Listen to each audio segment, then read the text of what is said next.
ఇశ్రాయేలు ప్రజల మొర విని ఐగుప్తీయుల చేతుల నుండి వారిని విడిపించుటకు దేవుడే దిగి వచ్చాడు.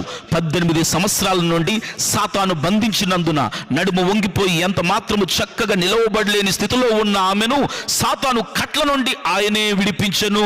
శత్రువైన అసురురాజు చేతిలో పడకుండా హిజ్కియాను విడిపించెను. దావీదును గోనె పట్ట విడిపించి సంతోష వస్త్రం ధరింపజేసెను. అంతేకాదు ప్రజలు చేయు కలహములలో పడకుండా విడిపించి అధికారిగా చేసెను. వేట కాని ఉరిలో నుండి ఆయన నిన్ను విడిపించును. నాశనకరమైన తెగులు రాకుండా నిన్ను రక్షించును.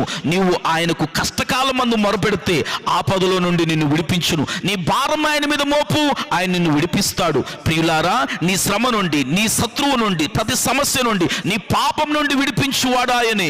జీవితకాలం అంతయు మరణ భయము చేత దాస్యమునకు లోబడిన వారిని విడిపించుటకును ఆయన కూడా రక్తమాంసములలో పాలివాడాయను. నిన్ను విడిపించి విజయం నిచ్చేవాడు, విజయశీలుడు.